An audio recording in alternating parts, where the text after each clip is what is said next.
Never saw a man meet death with finer courage. Don't let her stay in there too long.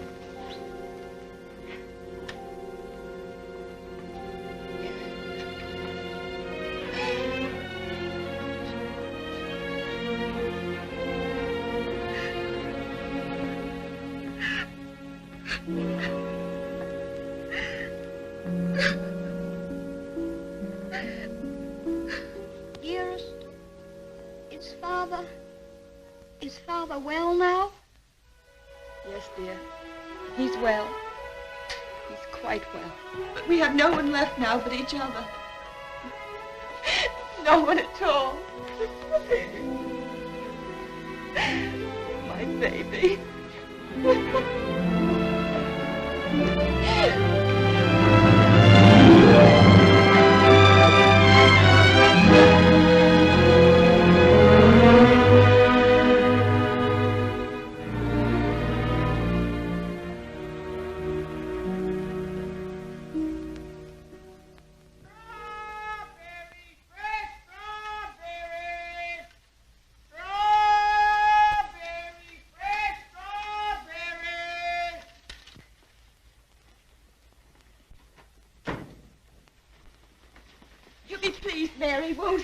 The darling.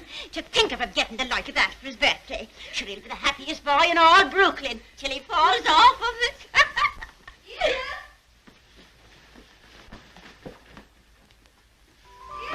All right, Ceddie. Oh, dearest. Look. Mary's brother, Michael, has made it for me. And Mary's given me this book. It's The Adventures of Robin Hood and His Merry Men. Listen. Back varlets, touch maid Mary at your peril. However many you be, I defy you all. See, dearest, you're Maid Marian, and I'm Robin Hood. They crowd around you. I'll never leave your side, however many there are. Oh. Now, dearest, you cry out, help me, Robin Hood. Help me, Robin Hood. Help. Well, it's no, I've got... Help! There. Oh. Isn't that... You like it? Oh, my... Of all the events in my life, this is the most magnificent. Do you really like it, darling? It's what you wanted? It's exactly what I wanted. Oh, I do hope it is. Only you will be careful, won't you, and not let it run away with you or anything. I suppose I'm about the safest bicycle rider in the whole of Brooklyn. Do you mind that now, huh? No? Can I ride it now, dearest? Can I go now? Oh. I can't wait 1 minute. Mr. Hobbs has to see it, and Dick. Can I go now, dearest? At once? Yes, dear, only do be careful. There we are.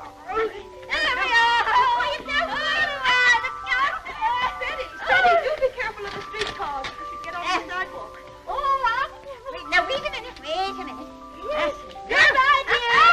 Goodbye. Oh, be careful, oh, be careful, oh, be careful. Be careful. Good morning, Mrs. McGillicuddy.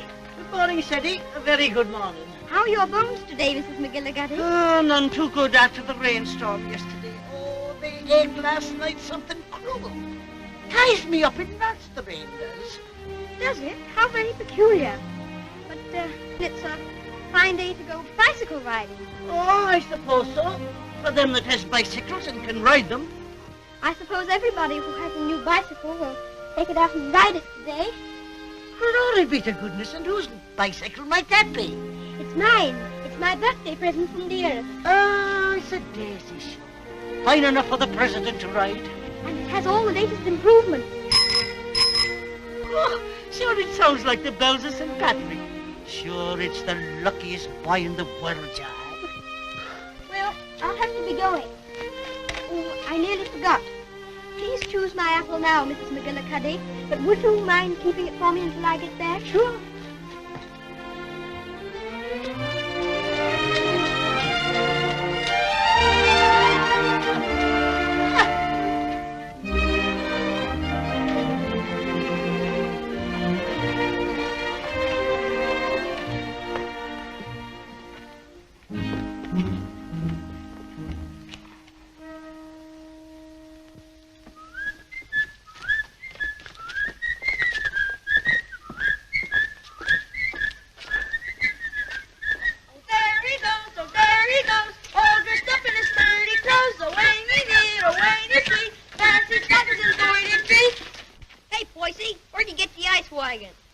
to get by, please? Give us a little ride, will you, Bub?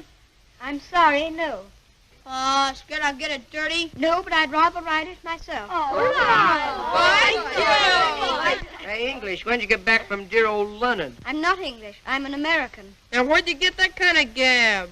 My father was English, if it's any of your affair. Oh, does your mother know you're out? Don't you dare talk about my mother. Mama's pet, Mama's pet, Mama's pet. I think you'd better take your hand off that wheel. Want to make anything out of it? I want to make you get out of the way. You don't dast, you sissy cat. Sissy cat! Wait a minute, Ceddie. Don't let him bluff you. I'll be right there.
Oh, why couldn't that copper leave us alone? We had him licked.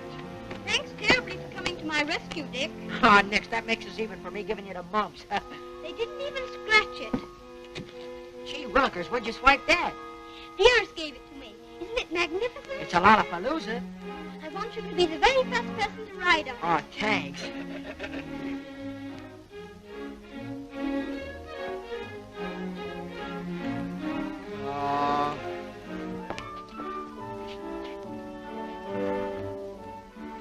Thank you very much for your assistance, Mr. O'Brien. It's a pleasure, Freddie, my lad. Of course, I think we might have won anyway. Sure, and don't I know it? But I had to keep you from committing murder. I tell you what, Dick. I'll just go once around the block, and then you can ride it down to Mr. Hobbs' store. Make it later, 'cause right away I gotta go see my brother Ben off. He's going out west. Who is he? Where? Texas? No, Chicago. Oh, that would be splendid, riding Mustangs and shooting bears. There's my brother Ben now. Come on, Dick, I've got to leave. Well, come on down to Mr. Hobbs' store as quickly as you can.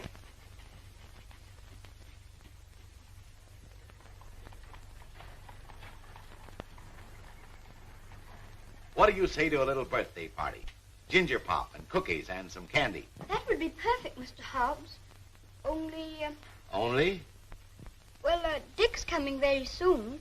And I was thinking, if we could wait. I guess there'll be enough to go around. There's a lump coming, I think. Quite a big one. What are you reading, Mr. Hobbs? Ah, that's the way they go on now. British aristocracy.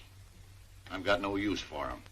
Earls and marquises going around as if they was lords of creation, wearing their coronets. Did you ever know any marquises, Mr. Hobbs? Or earls? I should say not. I'd just like to catch one of 'em inside here, that's all. I'll have no grasping tyrants sitting around on my cracker barrels. Perhaps they wouldn't be earls if they knew any better. Oh, wouldn't they, though? They just glory in it. It's in 'em. They're a bad lot. Here you are, Dick. Just in time for Ceddie's birthday feast. Gee, Manetti, ginger pop and everything. Here's to your health, Ceddie. Many happy birthdays. Thank you very much, Mr. Hobbs. Why, Mary. Come on home, darling. The mistress is wanting you. Oh, glory be. Would you look at your face? I'm very sorry, Mr. Hobbs, but I shan't be able to stay for the feast. Is there anything wrong with Dearest? Not at all. Sure, there's nothing the matter with her. What's happened, Mary? Now, don't be asking me any questions. Queer, strange things happening to us. If you'll forgive me, Mrs. Errol, you must not disregard the great position to which your son has fallen heir through the death of his uncle, your late husband's brother. But what it amounts to, Mr. Havisham, is that you want to take my boy away from me. Mrs. Errol, you must remember that I'm acting quite impersonally and simply as a lawyer of the Earl of Dorincourt. The Earl of Dorincourt disowned his son and has refused to recognize his grandson until now. Why should I give up my boy? Oh, I'm afraid I've been very stupid, Mrs. Errol. I should have told you. My instructions are that you shall accompany Lord Fauntleroy to England. Oh. However, I must remind you that Lord Dorincourt is not very friendly toward you. He's an old man and has always had very strong prejudices against America and Americans, and was bitterly opposed to his son's marriage. He's fixed in his determination not to see you. You live at the lodge, and a suitable income will be provided for you. The only stipulation is that you make no attempt to visit your son at the castle, nor even enter the park gates. There's your sister, Mary. Hello, Bridget. Why, what's the matter? Mrs. Michael, it's worse. We've no money. We can't pay the rent. I don't know what I'm going to do. Now, Bridget, I've more important things to attend to. I wonder what your husband's wishes would have been in this matter. You knew my husband? Yes, I knew Captain Errol well and liked him, as everybody did. He was greatly attached to his old home. Yes, I know. He, above everyone, would have appreciated what this means to your son, the very great advantages he'll have. Yes, you're right. My husband would have wished it. Mr. Havisham, I must ask you to let me tell Ceddie about this in my own way and in my own time. He must never know his grandfather dislikes me. If he did, it would make it harder for them to be friends. Very well. Your son will thank you for this when he's a man. I hope his grandfather would love Ceddie. He has a very affectionate nature and has always been loved.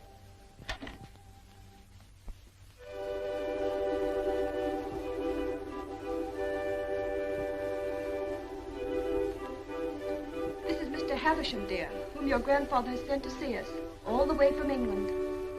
How do you do, sir? So this is little Lord Fauntleroy.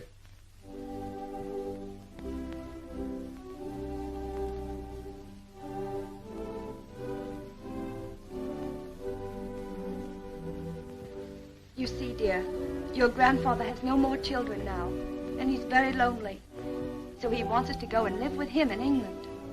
And because he's an earl, and you are his heir, you will have a new name, Lord Fauntleroy. And someday you will be the Earl of Dorincourt.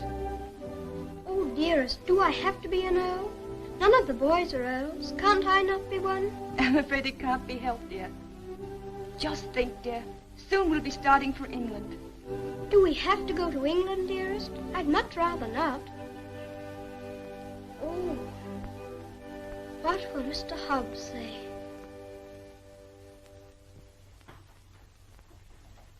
Anything else, ma'am? How much is your table butter? 13 cents a pound, ma'am. 13? Why, the last I bought was only 12.5 cents. That must have been last month. It's 13 today. Oh, indeed. Well, never mind the butter.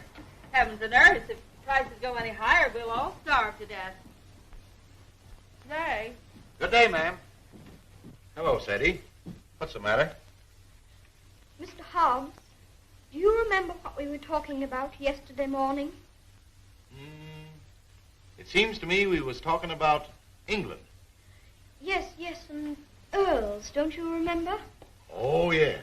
We did touch 'em up a little. That's all.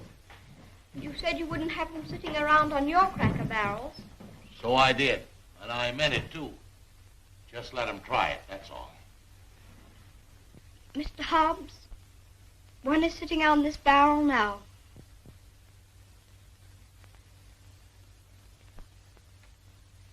What? Yes, I am one. Or I'm going to be. I won't deceive you, Mr. Hobbs. It's the heat.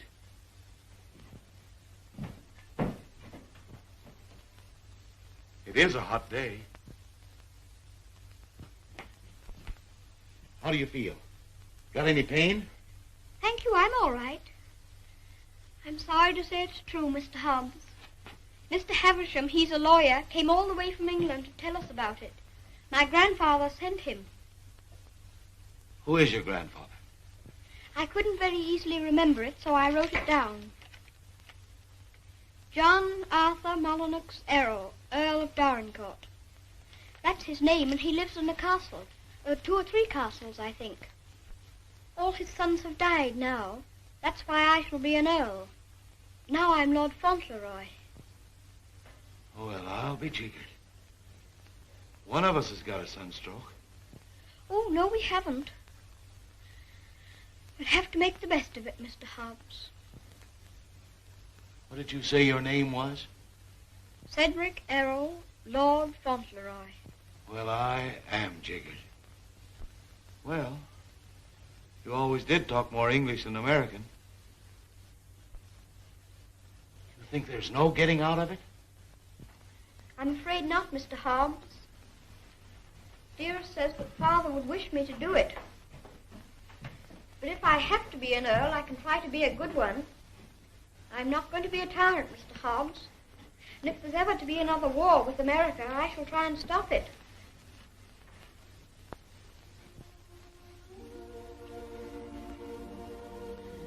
England's a long way off, isn't it? It's across the Atlantic Ocean. That's the worst of it. Perhaps I shan't see you for a long time. I don't like to think about that, Mr. Hobbs. Well, the best of friends must part.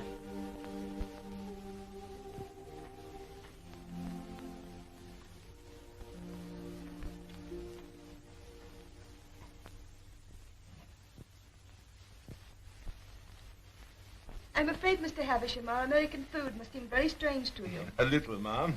I find that muffins are biscuits and biscuits are cookies. But the cooking's excellent. And after all, it's the company that makes a meal exquisite, not the food. Thank you, Mr. Havisham. When you're an earl, you'll give splendid dinners in one of the most beautiful castles in England. Do you know, I'm not sure I know exactly what an earl is. And I think if anybody's going to be one, he ought to know, don't you? Would you mind explaining it to me?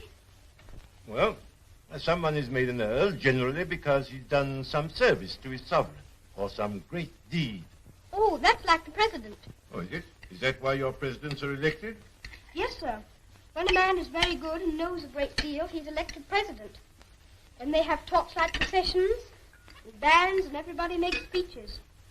I used to think perhaps I might like to be president, but I never thought of being an earl. No, being an earl is rather different from being a president. An earl is generally of very ancient lineage. What's that? Very old family. Extremely old. Oh, that's like the apple woman. She's 100, I should think. She's of such ancient lineage, it'll surprise you how she can stand up. I used to feel sorry for anyone who's so poor and has such ancient lineage. She says hers has gone into her bones, and the rain makes it worse. When I said ancient lineage, I didn't mean old age. The first Earl of Dorincourt was created an earl hundreds of years ago. Well, that was a long time ago, wasn't it, dear? Yes, dear. Many earls have been very brave men and have fought in great battles. I should like to do that myself. My father was a soldier and a very brave man, as brave as George Washington. I'm glad earls are brave. That's a great advantage. Would you excuse me a moment, please? There's someone I must see. Oh, certainly, of course.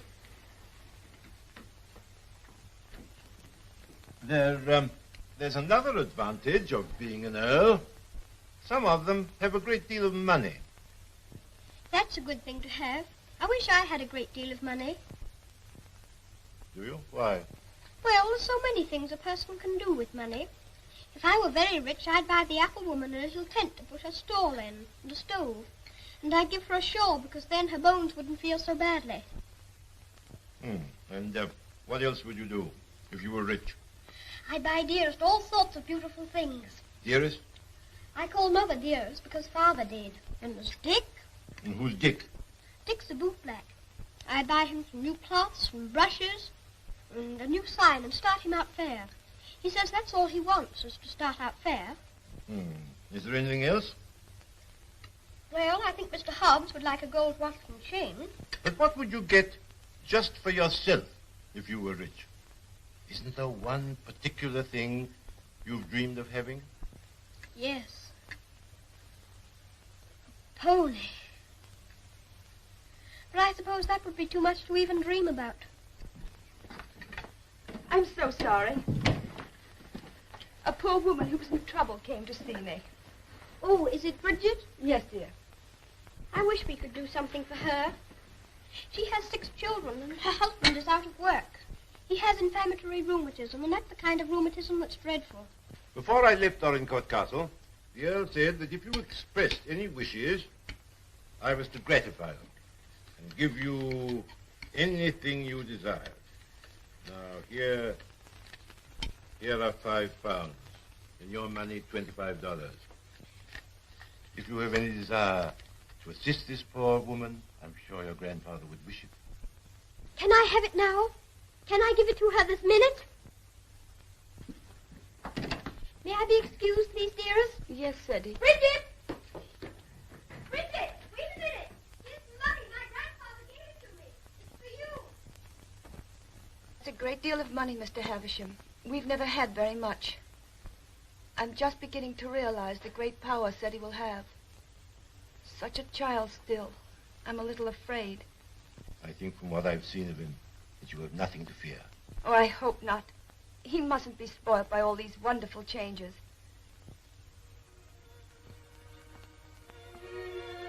She cried. She said she was crying for joy. I never saw anyone cry for joy before. My grandfather must be a very good man. It's more agreeable being an Earl than I thought it was going to be. In fact, I'm almost quite glad I'm going to be one.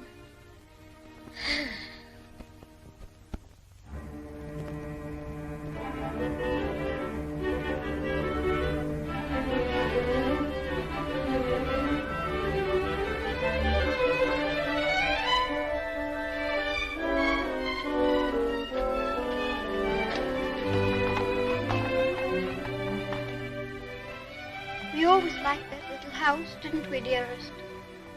We always will like it. Yes, darling. Yes.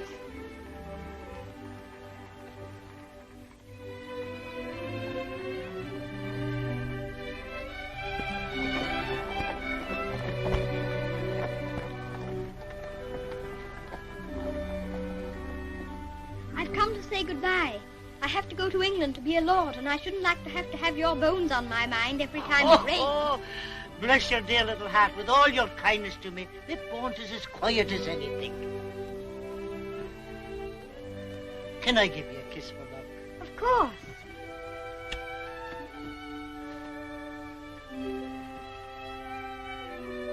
Here's an apple to eat on the boat. Thank you very much. Oh, no, darling. Why should you pay? As me late husband used to say, this one's on the house. Thank you again. Well, goodbye. Goodbye, darling.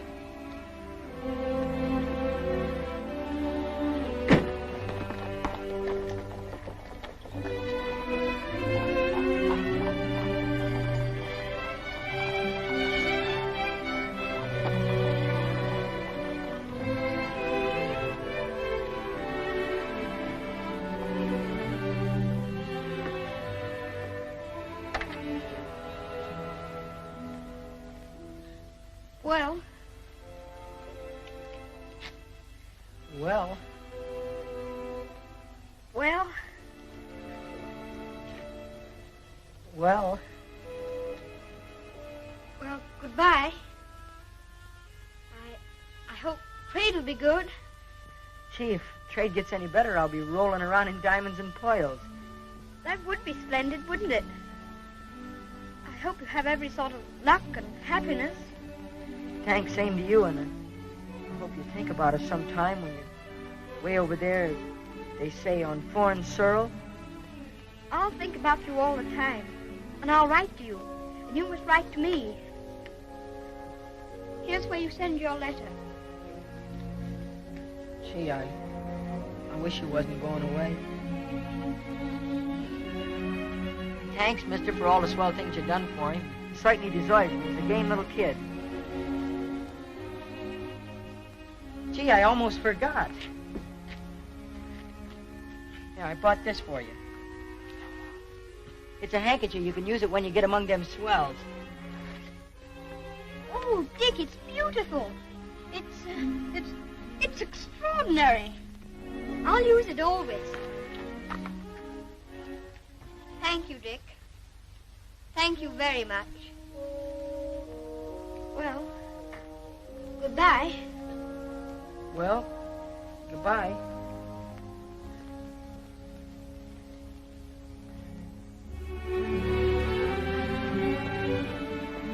Would you mind very much not going in with me? I think this time I'd better be alone. Certainly, I quite understand.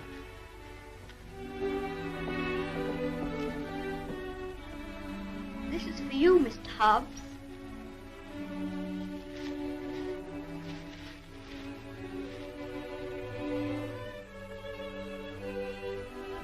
It'll look fine when you're smoking it.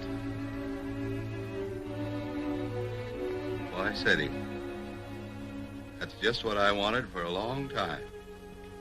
This is my real present, Mr. Hobbs.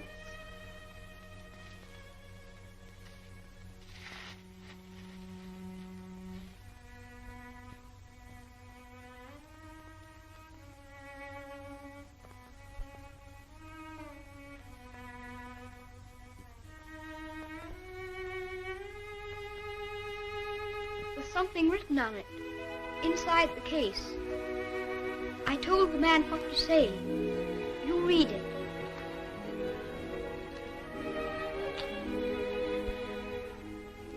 From his oldest friend, Lord Fauntleroy, to Mr. Hobbs. When this you see, remember me.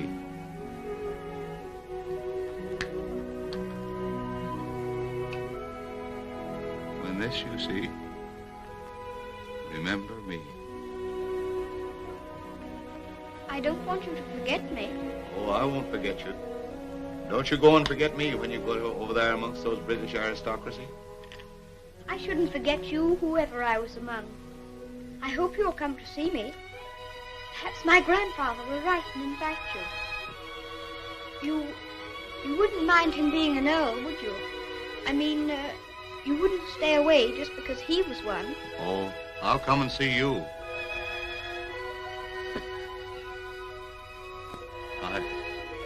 I won't be able to help myself.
Dorincourt Castle, dearest? No, this is Court Lodge, where you're...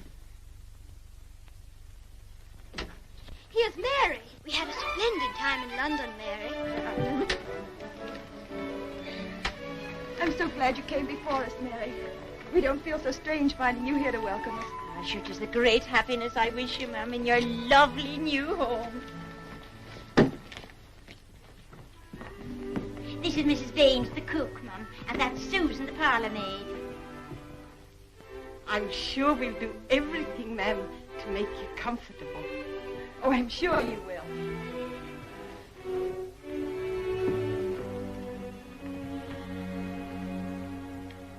I must say goodbye. The carriage is waiting to take me to the castle. I must tell the Earl of your safe arrival.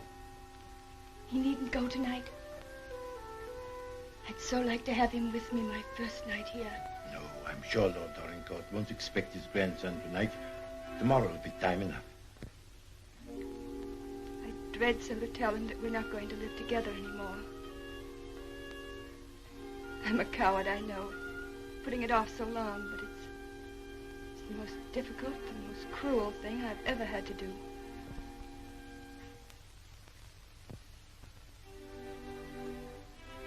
I wish you'd tell his lordship, please, that I'd rather not have the money.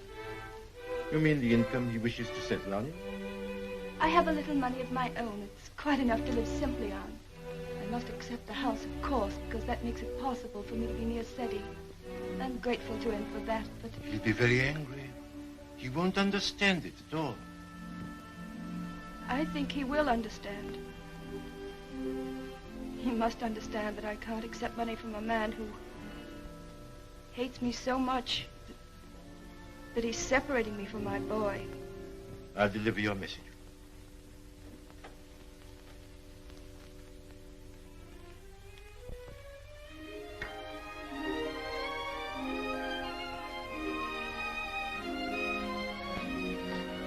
I think it's beautiful here. Don't you, dearest?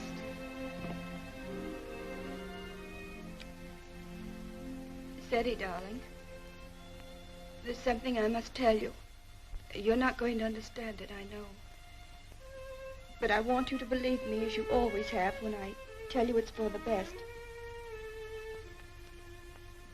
Tomorrow, Mr. Havisham will take you to your grandfather, and you will live with him at the castle. But I shall not go with you. This pretty house will be my home, and Mary will be here to look after me. But, dearest, you don't mean... You can't mean that we're not going to be together, just as we've always been. Oh, no, I can't. I couldn't. I won't. I won't.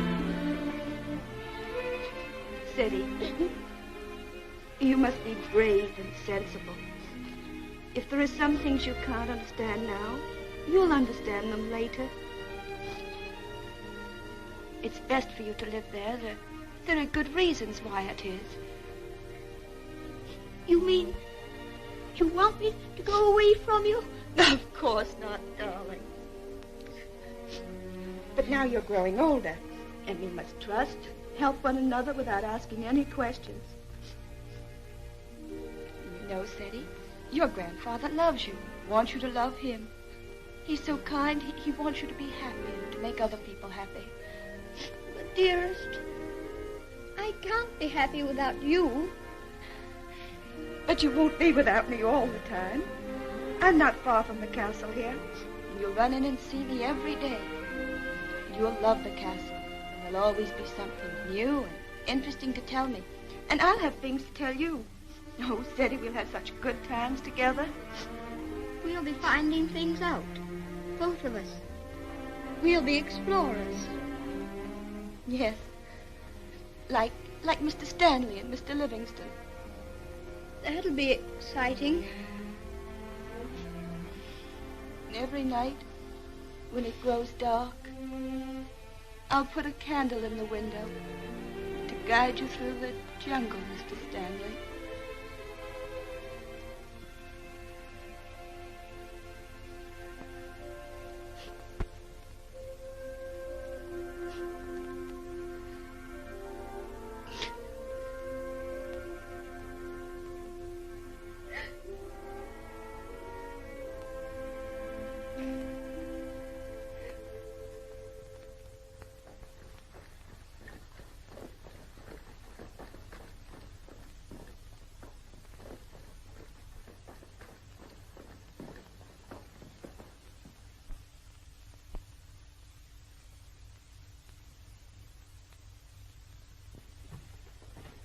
Ah, Newick. How's his lordship? In a rare mood this evening he is.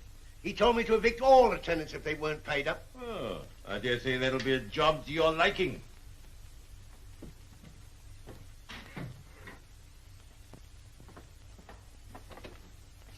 Oh, sir. Ah, Purvis. Glad to see you again. I'm very glad to see you, sir. Oh, idiot! Do what you're told. Bring what's ordered. Gout? Oh, yes, sir.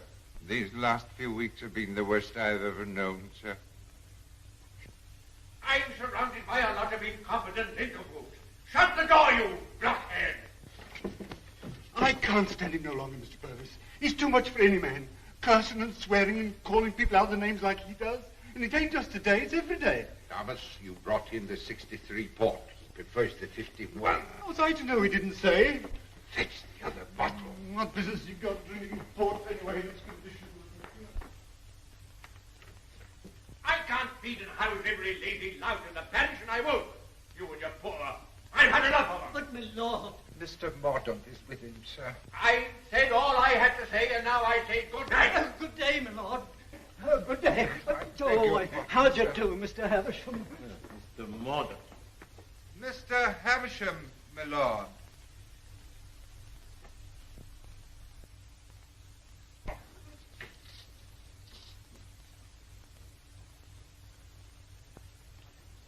Well, Havisham. What? Come back, have you? Put that cushion right for me, will you? I careful.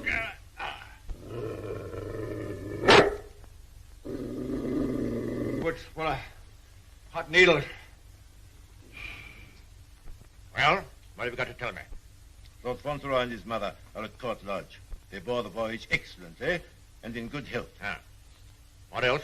His lordship remains with his mother tonight. I'll bring him to the castle tomorrow. Oh, go on. Tell me everything. What sort of a lad is he? Never mind about the mother. What sort of a lad is he, I say? It's rather difficult to judge the character of a child of 9.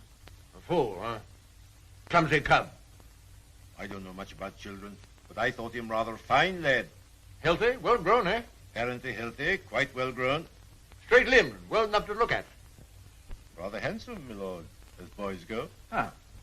Although I'm scarcely a judge. I dare say you'll find him a little different from most English children. Oh, no doubt of that. American children are the most impudent and worst brought up in the world. I've heard that often enough. In his case, I would hardly call it impudence. The difference is, I think, that he's lived more with older people than with children. But I should call it a mixture of maturity and childishness. Exactly. Beastly, impudent, bad manners. That's what it is. I have a message to deliver from Mrs. Errol. I want none of her messages. The less I hear of her, the better. But this is rather an important one.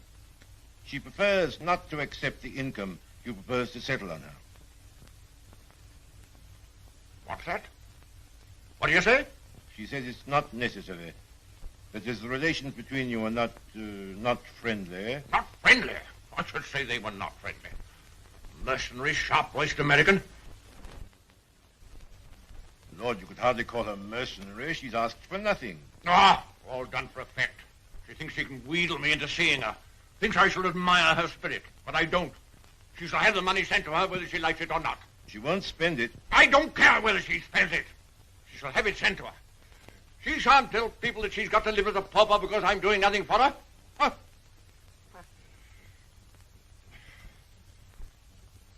I suppose she's poisoning the boy's mind against me, too. No. I have another message that'll prove to you she's not done there. I won't care.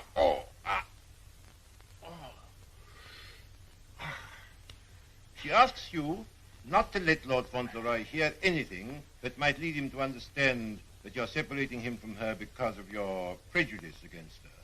She says he wouldn't comprehend it. That it might make him fear you in some measure, or at least cause him to feel less affection for you. She wants there to be no shadow on your first meeting. Come now, Havisham, come now.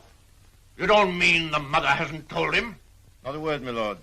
Nothing has been said to the boy to give him the slightest doubt of your perfection. He's prepared to believe you the most amiable and affectionate of grandparents. In fact, he already regards you as a wonder of generosity.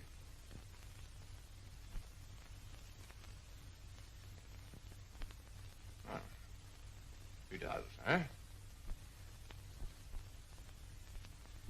I would suggest, my lord, that Fauntleroy's impressions of you depend entirely upon yourself. I make a further suggestion, that you'll succeed better with him if you take care not to speak slightingly to him of his mother. The boy's only 9. Nevertheless, those 9 years have been spent at his mother's side. She has all his affection.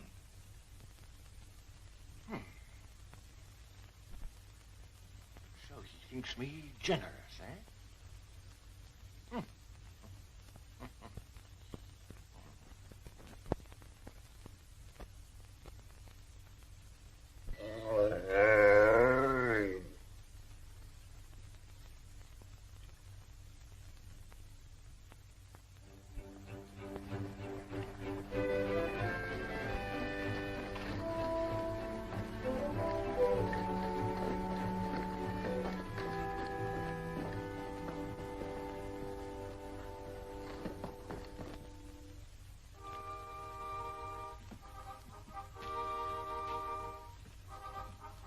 Purvis, this is Lord Fauntleroy. My lord. How do you do? Thank you, my lord.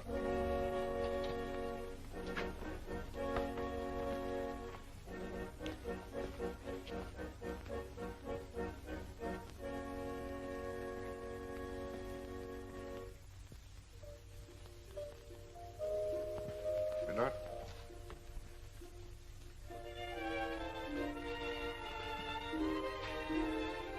Lord Fauntleroy, Mrs. Mellon. Lord Fauntleroy, this is Mrs. Mellon, the housekeeper. How do you do, ma'am? I shouldn't know his lordship anywhere, sir. He has the captain's face and way. Oh, was it you who sent the cab? I'm ever so much obliged to you, ma'am. How do you do? He does great blazes, sir. Where's his lordship? In the library, sir. Lord Fauntleroy is to be sent to him alone.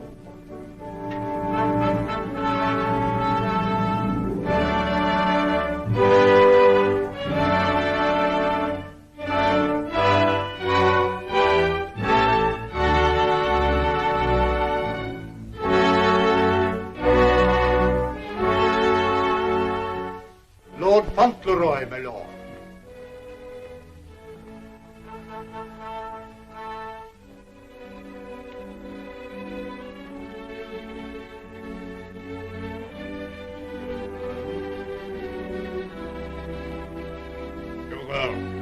Come back, sir.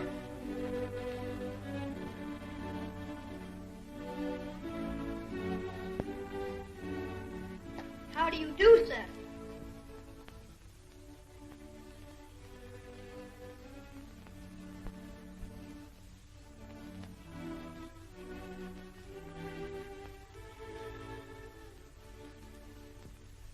Are you the Earl? I'm your grandson that Mr. Havington brought. I'm Lord Fauntleroy.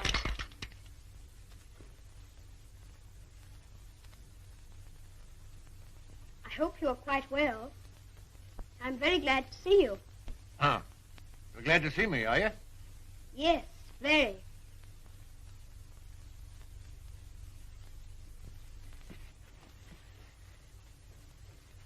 I kept wondering what you would look like if you'd be anything like my father.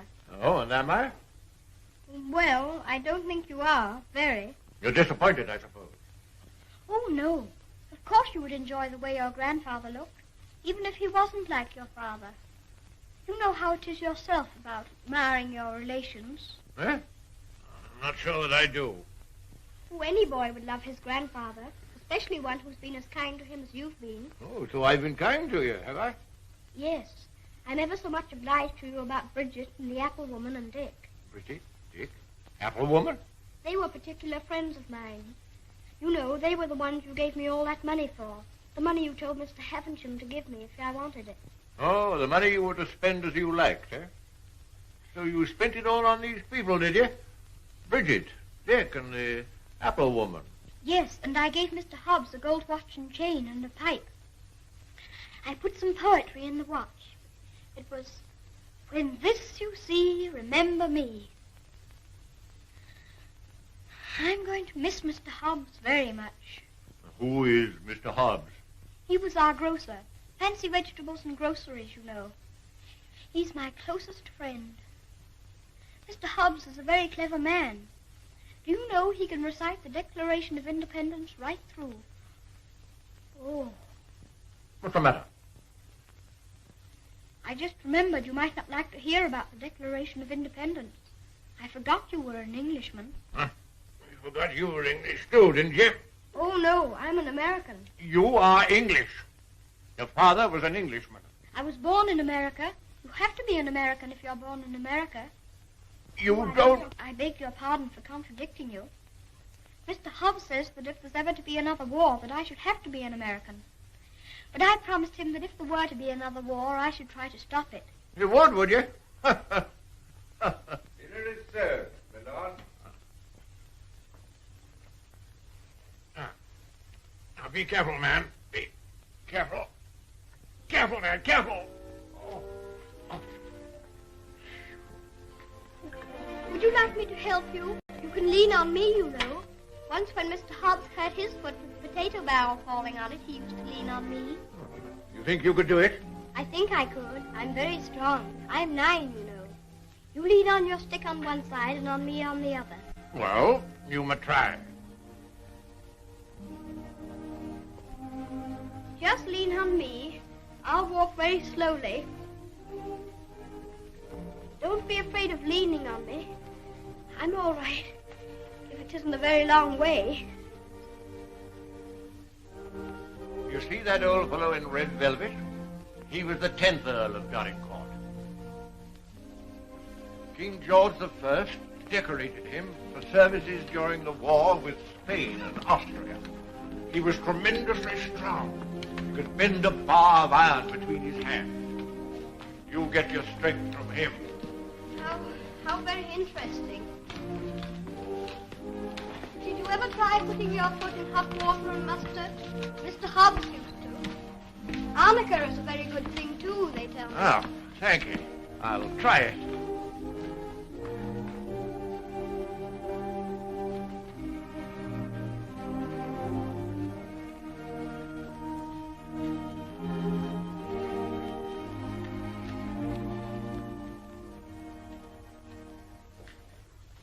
It is warm, isn't it? A person can't help getting warm in the summertime. Great heavens! What's that? It's a present from Dick. Isn't it beautiful? When this I see, I shall always remember Dick. Yes, I should think you would. It'd be difficult to forget him. Dick's a professional bootblack. You'd like him. He's so square. Square? Yes. He wouldn't cheat anyone or hit a boy under his thighs. Oh. Very pleased with there. Thank you.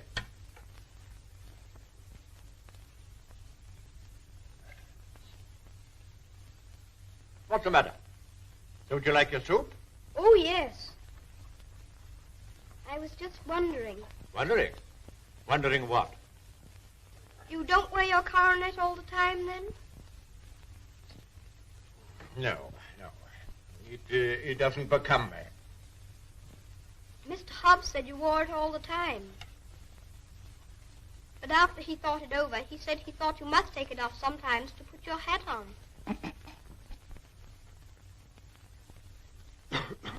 Yes, I take it off occasionally.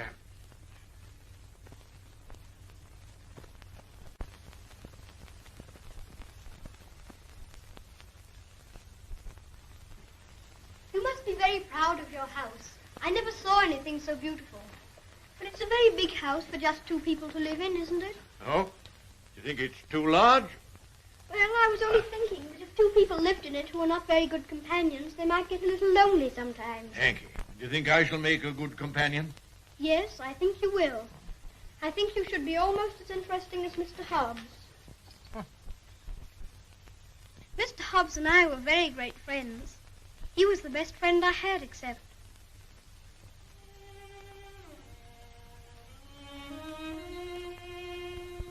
Fauntleroy, what are you thinking of? I was thinking of Dearest. Who is dearest? She is my mother.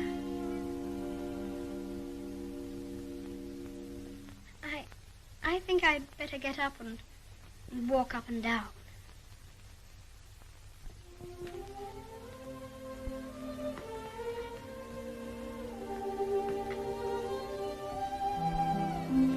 He's a very nice dog. He's my friend. He knows how I feel. How do you feel?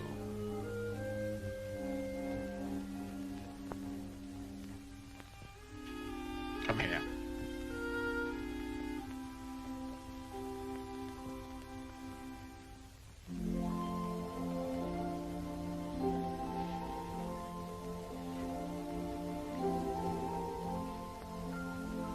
You see, I never was away from my own house before. It makes a person feel a strange feeling when he has to stay all night in another person's castle instead of his own house. But Dearest is not very far away from me. She told me to remember that. And after all, I'm 9, you know. And I can look at the picture she gave me. Look, you press the spring and it opens, and there she is.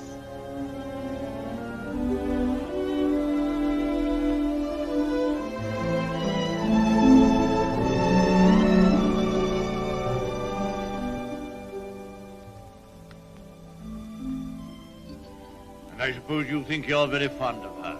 Yes, I do think so, and it's true. Mr. Hobbs and the others were my friends. But Dearest is my close friend. My father left her to me to take care of. When I'm a man, I'm going to work and earn money for her. Oh, what do you think of doing? Well, I did think of going into business with Mr. Hobbs. But I should like to be president. We'll send you to the House of Lords instead. Well, if I couldn't be president, and if that's a good business, I shouldn't mind. The grocery business is dull sometimes. Yes, so's the House of Lords.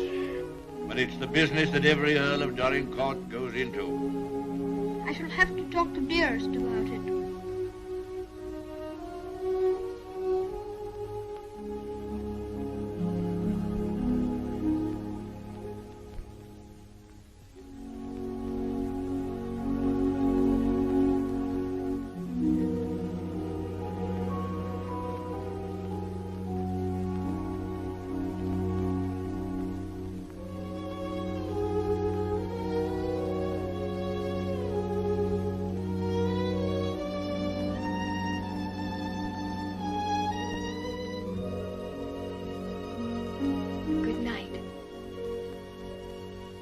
Keep you all the night. Morning, Thomas. Good morning, sir. His lordship? In the library, sir. And such goings on I never heard in all my life. Do you think it'd be all right for me to see him? Oh, yes, sir. He's expecting you.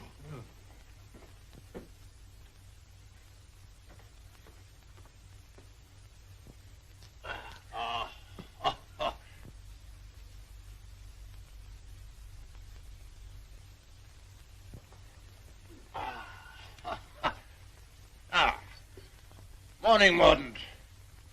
Found a new employment, you see. Any good at marbles, Mordaunt? My muscles are a little stiff, my lord, but I'll see what I can do. Oh, pity about that. I'd forgotten about your age.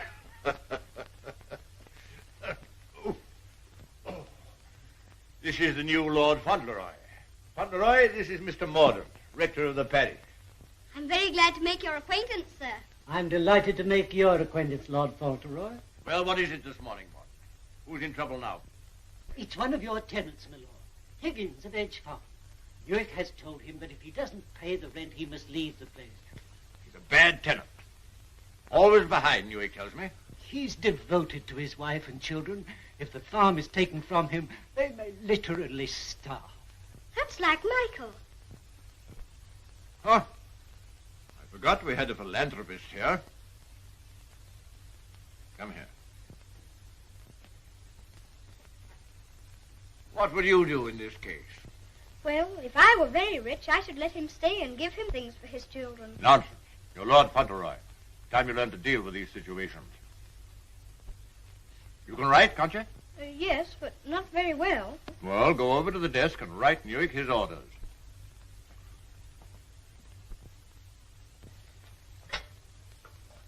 Now, what must I say? You must say, Higgins is not to be interfered with for the present.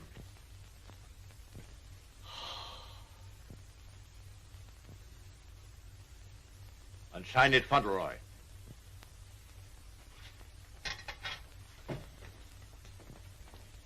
Do you think it will do?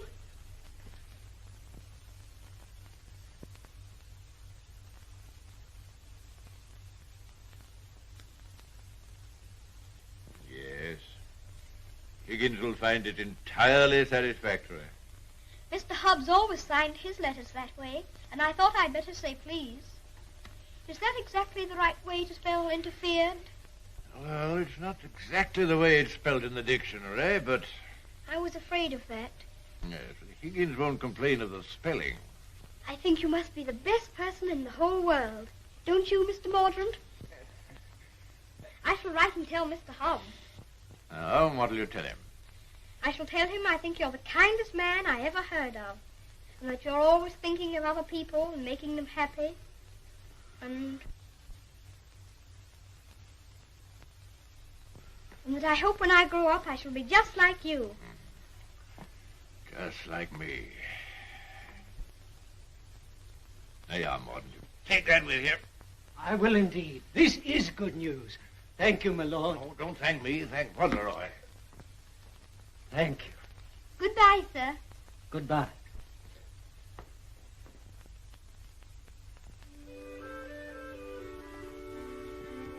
May I go to see Dearest now? I think she'll be waiting for me. There's something for you to see in the stables first. Ring the bell. In the stables?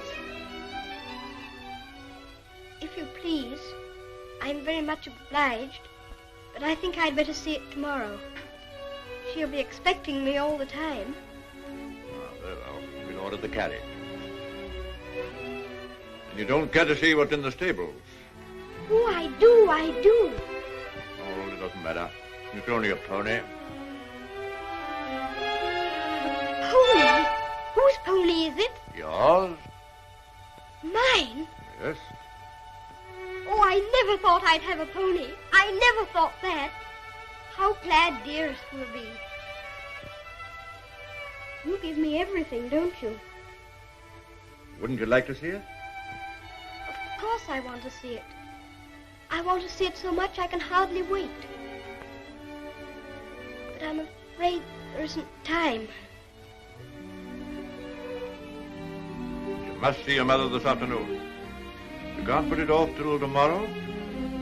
Why, she's been thinking about me all the morning. And I've been thinking about her. Oh, you have you? I'll ring the bell.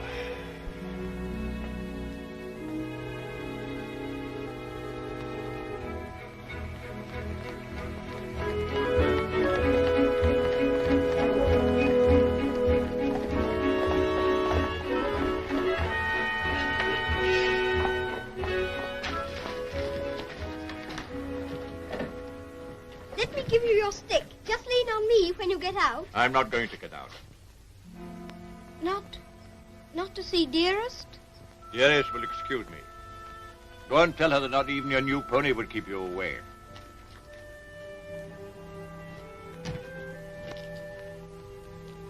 She'll be disappointed. She'll want to see you very much. I'm afraid not. The carriage will call for you as we come back. Drive on, Jeffries.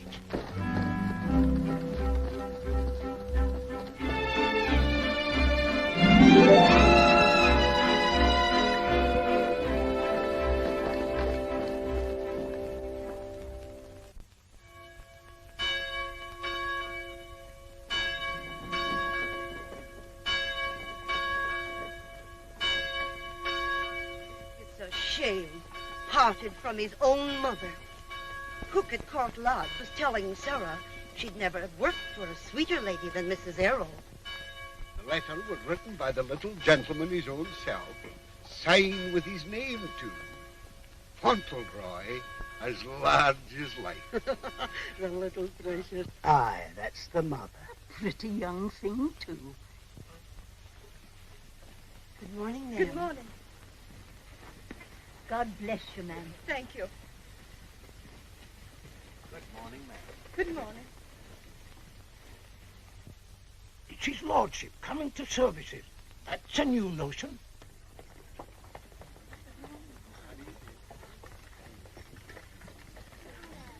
They say even his gout's improving. Look at the young lord. He's Captain Cedric all over again. He's the captain's self to the life. How glad the people are to see you. Take off your hat, Fauntleroy. They're bowing to you. To me? How do you do? God bless your lordship. Long life to you. Thank you.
Oh, is this Mr. Higgins?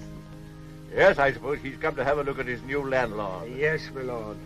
I understand his young lordship was kind enough to speak for me, and I thought I'd like to say a word of thanks. I've got a great deal to thank your lordship for. Oh, I only wrote the letter. It was my grandfather who did it. You know how good he always is to people. Is Mrs. Higgins well now?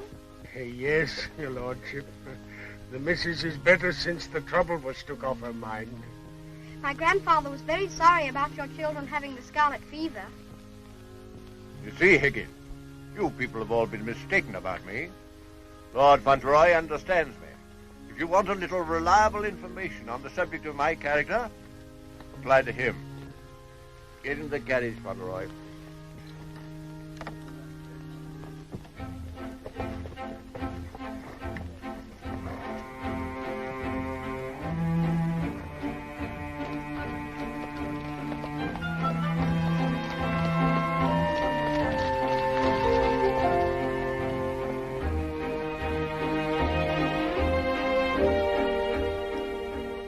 Mother very much? Yes, sir. I miss her all the time. You don't miss her, do you? I don't know her. I know, and that's what makes me wonder. She told me not to ask any questions, and I won't, but See her almost every day, don't you? Isn't that enough? We used to see each other all the time. And we could tell each other things without waiting. Well, don't you ever forget about her? No, sir, never. I shouldn't forget about you, you know. If I didn't live with you, I should think about you. All the more. On my word, I believe you would.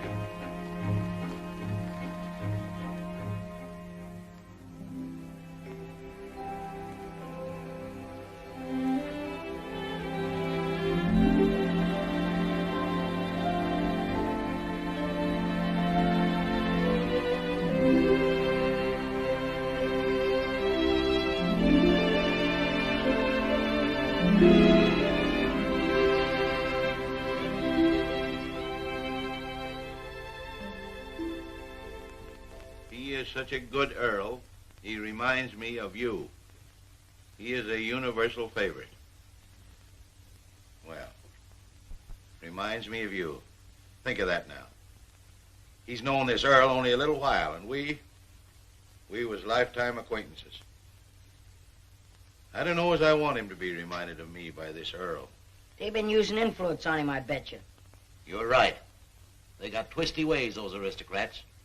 They'd wheedle their little finger around your heart as soon as look at you. All for their own purposes, mind. It's a pity they're making an oil out of him. Yeah. He would have been a shining light in the grocer business. A shining light. Do you know any particulars about that stuff like castles and oils? No, not much. Except they're haughty and mean.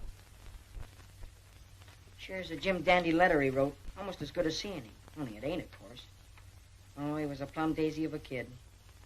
I bet you sometimes he wishes he was back here. I do. You lonely? Oh, not so bad. Where you living now? Oh, me and two other fellas, we got a room in a lodging house. The other two fellas, they get drunk and fighting, but it's cheap. Oh, that's no sort of a place for a lad like you to be living. Now, look here. I got a clean, dry loft over my stable, and there's no bed you can have. Why don't you come here and stay? Won't cost you a cent.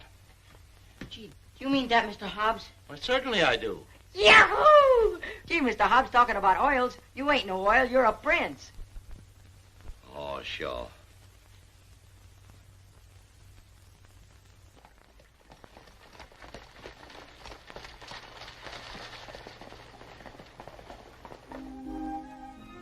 I wonder whether he will have an American accent.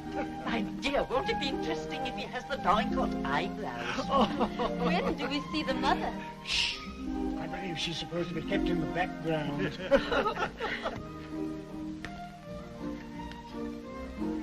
Well, Molyneux, is this the boy? Yes, Constantia, this is the boy. Fauntleroy, this is your great aunt, Lady Lorridale. How do you do, great aunt? How do you do, young man? You're like your father. I loved him more than most people in this wicked world. Oh, did you know my father? Know him? Of course I do. Oh, then you must meet dearest. She will enormously like to talk to you about him. You see, I was the only one she could talk about him to who knew him. And I was so small when he... Yes, Fauntleroy, this is your great-uncle, Sir Harry Lorridale. How do you do, sir? Here you're fond of horses. I'll confess to you, Constantia, that what you'll probably see for yourself. There's a risk of my becoming rather an old fool about him. Becoming? By the way, the mother, what does she think of you? I don't know. I haven't asked her. You must come over to Lorridale Park one day and see us. There are some new cocker puppies in the kennels. You shall have your pick. Oh, thank you very much indeed, Uncle. Only Dougal might be offended. You see, he's very fond of me, and I really shouldn't like to hurt his feelings. Hurt his feelings. That's a good one. Did you hear that, Conner? Hurt his feelings.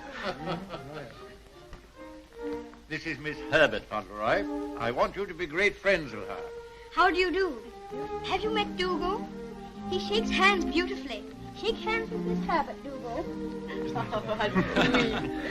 He's a great friend of mine. I like making friends, don't you? Yes, I do. May I be your friend? And Dougal.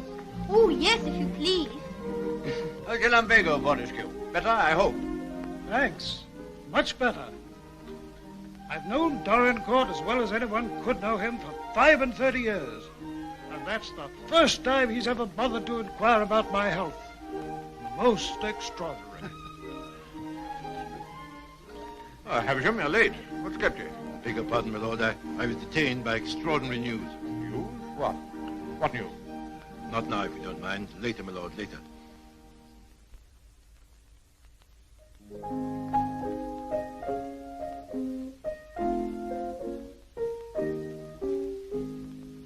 The young May moon is beaming, love. The glowworm's lamp is gleaming, love. How sweet to roam through Mourner's Grove, while the drowsy world is dreaming, love. Then awake till rise of sun, my dear. The sage's glass will shun, my dear. Or in watching the flight of bodies of light, he might happen to take thee for one, my dear. Charming, charming. What a sweet song. Delightful, my dear. Thank you, my dear. Thank you. Do you like music? Yes, I like it when you sing it. Dear my Lord Fauntleroy. Why do you look at me so? I was thinking how beautiful you are.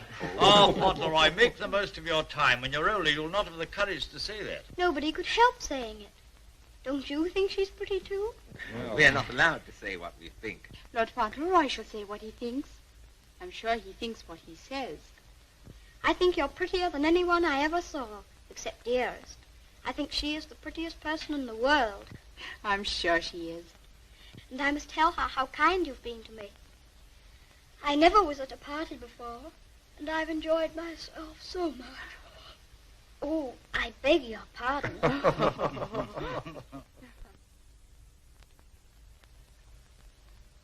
Good night, little Lord Fauntleroy. Sleep well. Thank you very much.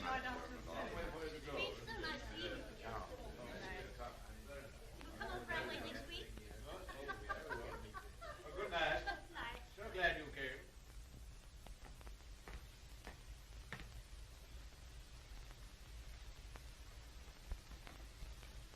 Well, Havisham, what the world's the matter? Something serious must have happened to make you behave like this. What is it? It's bad news. The very worst of news, my lord. I'm sorry I have to be the bearer of it. Why do you look at the boy so? You hang over him like a bird of ill omen. Has it anything to do with Fauntleroy? My lord, I waste no words. My news has everything to do with him. If we're to believe it, it's not Lord Fauntleroy who lies asleep before us, but only the son of Captain Errol. The present Lord Fauntleroy is the son of your boy Bevis, and at this moment is in a lodging house in London. What do you mean? You're mad. It's a lie. An abominable lie. If it's a lie, it's painfully like the truth. A woman came to my chambers this morning and told me that she married your son Bevis in London 11 years ago. She showed me the marriage certificate. The child was born shortly after Bevis deserted her and was taken by her to America. Oh, the woman's obviously an impostor. It's a trumped-up fraud. I'm afraid not, my lord. I saw the boy's birth certificate.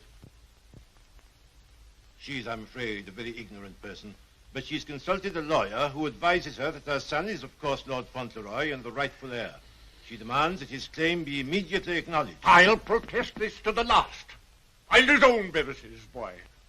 I'll have nothing to do with him or his mother. You can't disown him, my lord. Nothing we can do can keep the eldest son's child from his inheritance.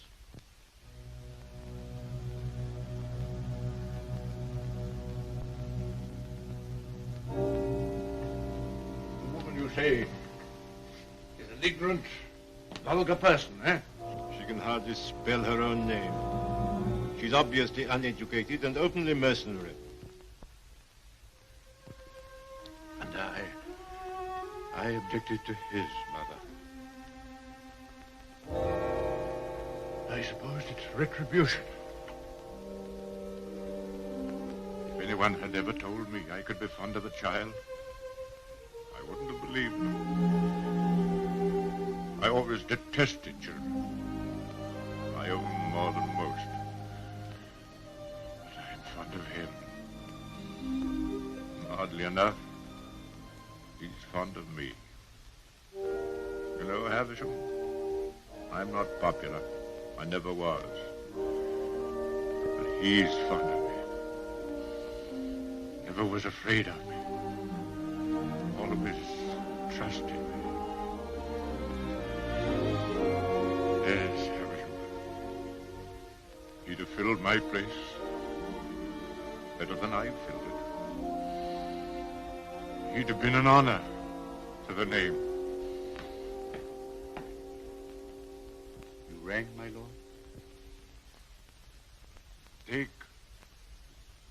Take Lord Fauntleroy to his room.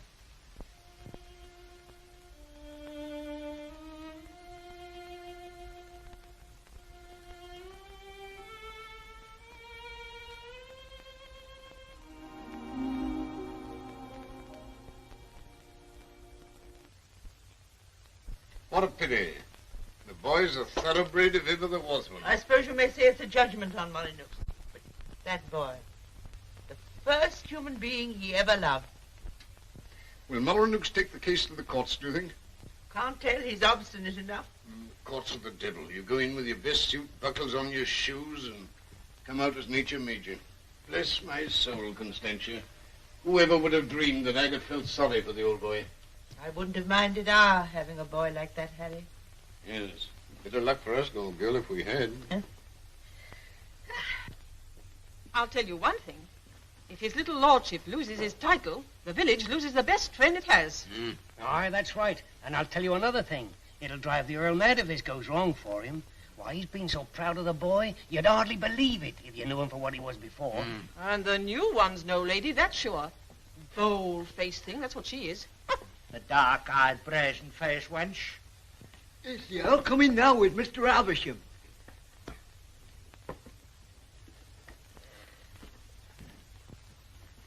You've someone here calling herself Lady Fauntleroy. I want to see her. Aye, come the ways, my lord. This way, my lord.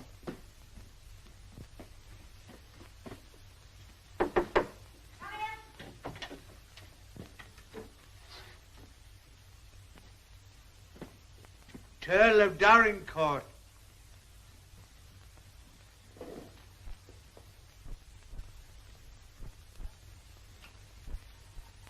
Pleased to meet you, I'm sure, my lord.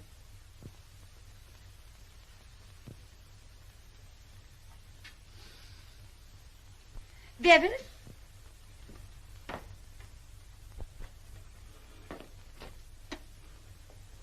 Go shake hands with your grandpa.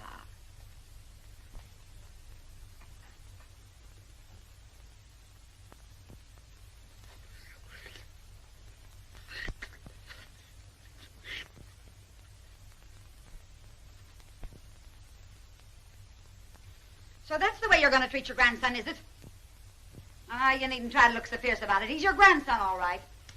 Yes, my lord. We have proof of the young gentleman's birth. He is the son of the late Lord Fauntleroy. Allow me to introduce myself. Joshua Sneyd, at your service. My card. I've already had the pleasure of making Mr. Havisham's acquaintance. Lady Fauntleroy has placed all the evidence in my hands. I can assure you, my lord, it is sufficient to justify her case should it come into court. But may I suggest that we come to an arrangement and settle this matter amicably on a friendly basis? Friendly? Ha! Look at him staring at me as though I was dirt. Me, his own daughter-in-law. Oh, your son Bevis married me, all right. And a fine rotter he was. But he was the father of my boy, and I can prove it. Lady Fauntleroy, please. You may think you can fight me, but a lot of good it'll do you. They don't love you around here, and you know it. I've heard plenty about you and your dirty, snobbish pride. Plenty of pride you'll have when I'm finished with you. Unless you want to climb down off your high horse and get reasonable with your own flesh and blood. Lady Fauntleroy... You shut up. I'll stop at nothing, do you hear? I'll drag this case through every court in the land. I'll let the whole world know what you are. You and your precious son, Bevis, deserting me and his own child, a babe in arms. How I've suffered, heaven only knows. And you standing there looking at me and my boy as if we were scum. You ought to be ashamed of yourself. say you married my eldest son. If that's proved to be true, the law's on your side. In that case, your son will be Lord Fauntleroy, and you will be provided for. But I warn you, the matter will be sifted to the very bottom. I'll only add that I want to see nothing of you or your boy as long as I live. After my death, you can, unfortunately, do as you please. Yes, you're exactly the kind of person that I should have expected my son, Bevis, to choose.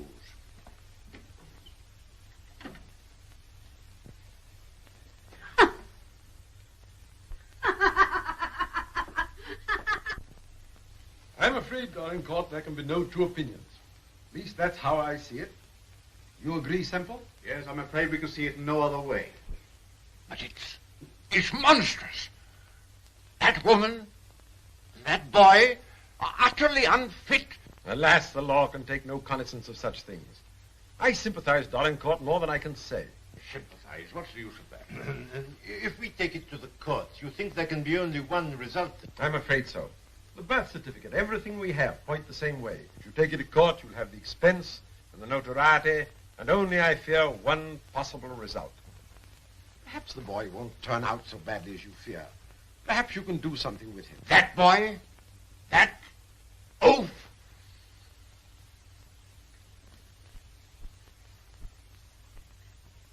With the other one? Yes. I've no other course but to accept your judgment. Come, Havisham. Thank you, Lord. And you, Mr. Semple.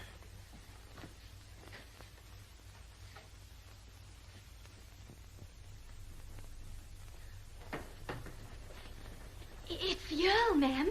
The Earl himself. Show him in.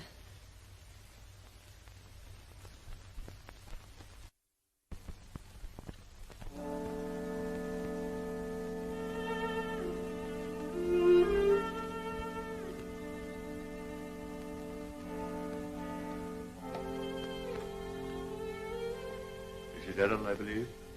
Yes, I'm Mrs. Errol. I'm Lord Dorincourt. The boy is very like you. People have often said so. I'm glad to think he's like his father, too. Yes, he is. Like my son. Won't you sit down? Thank you.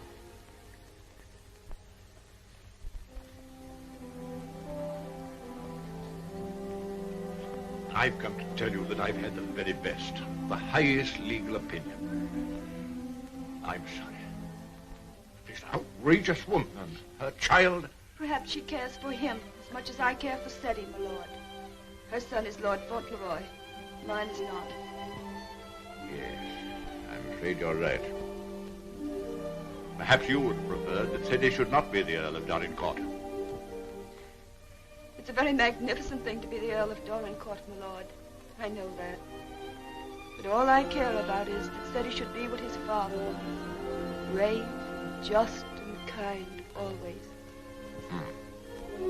A striking contrast to what his grandfather is, eh? I haven't had the pleasure of knowing his grandfather. I know my little boy believes you. I know that Ceddie loves you. Would he have loved me if you told him why I didn't receive you at the castle? No. Honestly, I think not. That's why I didn't wish him to know. Well, there are very few women who wouldn't have told him. Yes, Ceddie is fond of me. And I'm fond of him.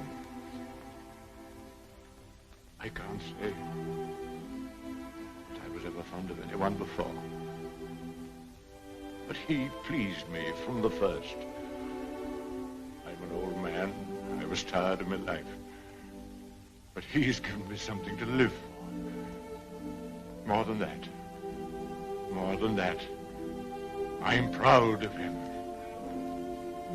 I was satisfied to think that one day he'd be taking my place as head of the family. Miserable. Miserable.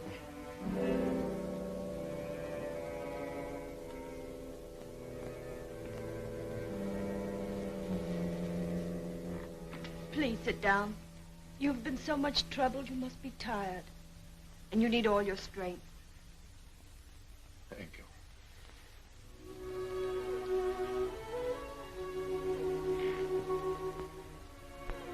Perhaps it's because I'm miserable that I've come to you. I used to hate you. I've been jealous of you. This wretched, disgraceful business has changed all that. After seeing this repulsive woman who... Well, I felt it would be a relief to come to you. I'm an obstinate old fool, I suppose. I know I've treated you badly. But I've come to you because the boy cares for you. And because I care for him.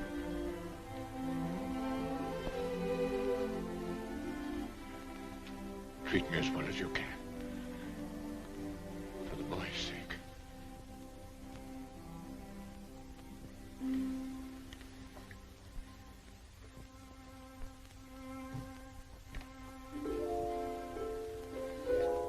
Whatever happens, he shall be provided for. Ceddie shall be taken care of now and in the future. Always. Thank you. You like the house? Oh, very much. It's a cheerful room. May I come back again and talk this matter over? As often as you wish.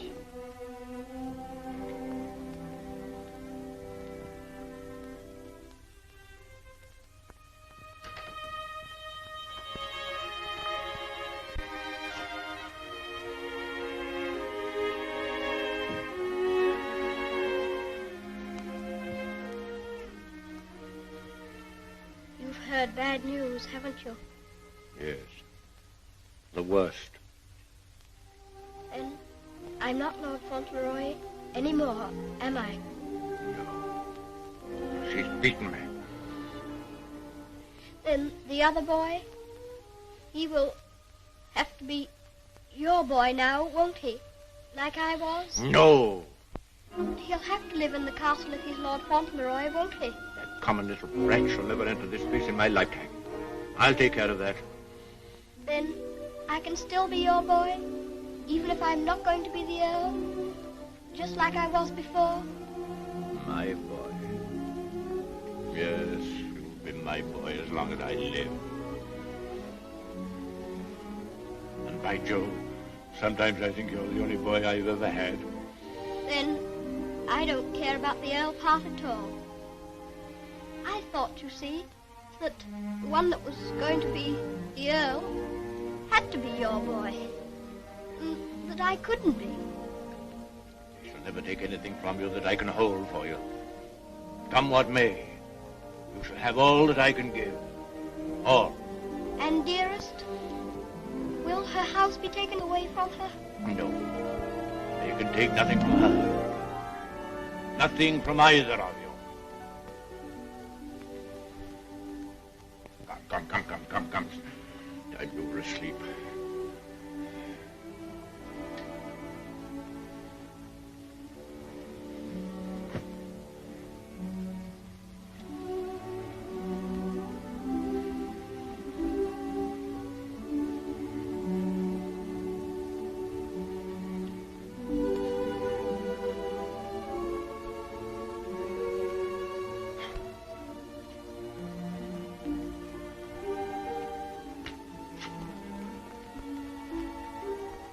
Good night, Grandfather.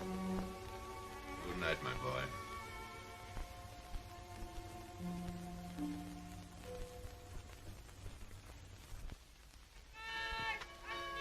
The aged Earl remains secluded in his castle and refuses to have any communication with the rightful heir. Oh, we know that stuff. They've been printing that for the past weeks. Is there anything new about Ceddie?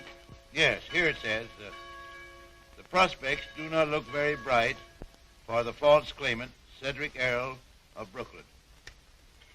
Well, I'm jiggered. At last they've succeeded in robbing him out of being an earl. I thought you was against oils. So I am.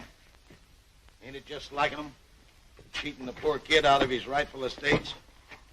Now what's going to become of her? I know one thing. He done everything in a well for me, and he can always come back here and have half of my shoe shining business. Well, now I'll tell you, Dick. I'd always had it in my mind that Ceddie would come in with me someday. He'd be a shining light in the grocer business. The new Lady Fauntleroy was formerly an actress. She is said to have played in New York and London. Continued on page 5. Here's a picture of her.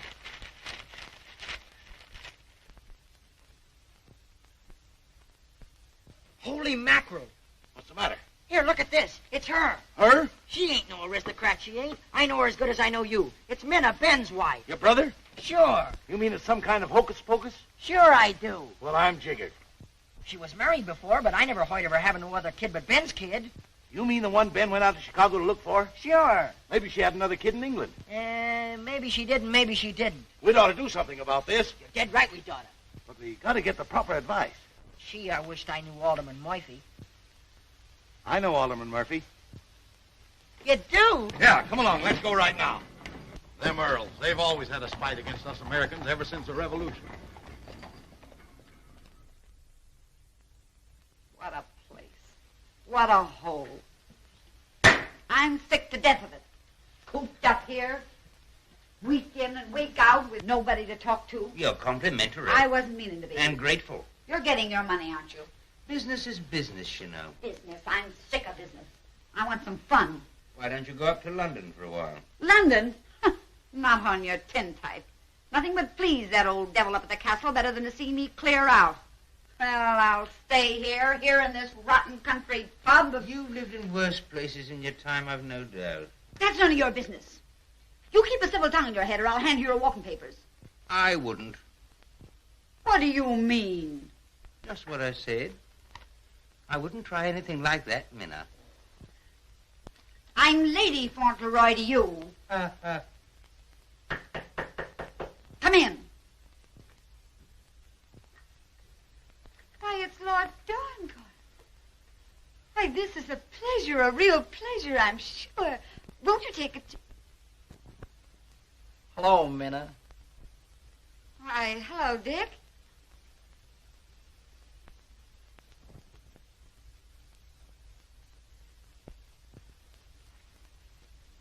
Hi, Ben. What are you doing here? Where have you been all this time? Do you know her? Funny if he didn't, seeing as how he was my second husband. Where is the child? What child? You know what child, our boy Tom. Oh, Ben. But you know, you must have heard. Someone must have told you. Told me what? It was pneumonia. Only 3 days and he was gone. It broke my heart. I meant to write you, but I didn't know where you were. If that's true, who is this boy you've got with you? That's none of your business, Ben Tipton. Can I see him? No, you can't. Tell us, please, why Mr. Tipton should not see your boy. Oh, hello, Uncle Dick. Well, I'll be jiggered. You shut up! You're a dirty pair, you are. Coming all this way to spy on me, trying to do me hurt. I'll have the law on you for the way you're hounding me. You... Silence! Come here, Tom.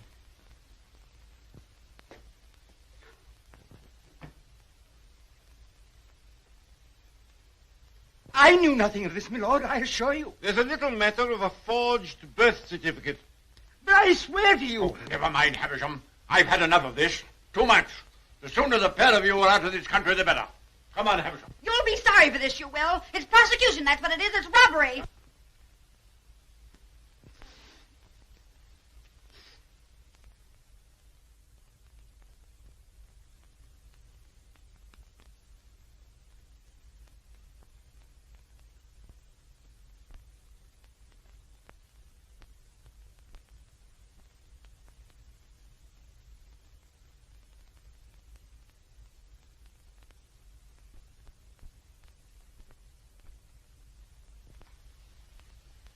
This will be somewhat in the manner of a museum, my lord? Well, not exactly a museum, Mr. Hobbs. They're portraits of my ancestors. Your aunt's sisters? All of them? I'll be jiggered. Your great-uncle, he must have had a family. Did he raise them all? I mean that they were earlier distinguished members of the family. Do you know, Earl, I used to have a very poor opinion of you aristocracy, but I've changed. I'll take you, for instance. You're a pretty good sort, even if you are an Earl. I'm very gratified.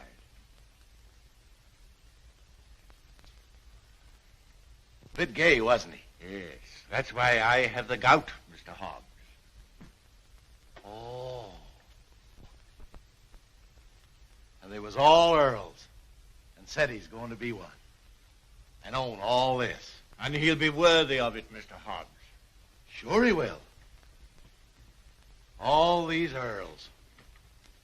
You know, I wouldn't have minded being one myself.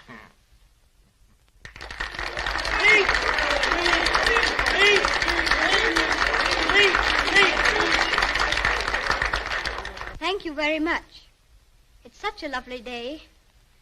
I always like having birthdays, but never one so much as this because you're all so kind to me. My grandfather wants everybody to be happy and comfortable, and I'll want it too when I'm grown up. I think that's all because I'm not very good at making speeches, but I must say that I'm very much obliged to you for liking my birthday. Ripping little nipper. Ain't he a daisy? I'll bet you boys elect him king someday. I didn't know the little fella could talk so good. Why, he makes a better speech than Alderman Murphy. By Jove. Well, I'll be jiggered. And I've another birthday present for you. Another one besides all the things this morning? Yes, the best of them all. Oh, dearest! Oh, dearest! Oh, dearest, I was wanting you here. I was wanting you here so terribly much. Were you, darling? Fauntleroy, your mother's come to live with us in the castle. To live with us? To live with us for always? Are you sure you really want me? We've always wanted you, but we weren't exactly aware of it. Well, Mr. Hobbs, it's so nice having you here with us. I dread to think of you ever going back to America. Not to live there. Not to live there. America's a good enough country for them that's young and stern. But there's faults in it. There's not an aunt's sister among them. Nor an Earl.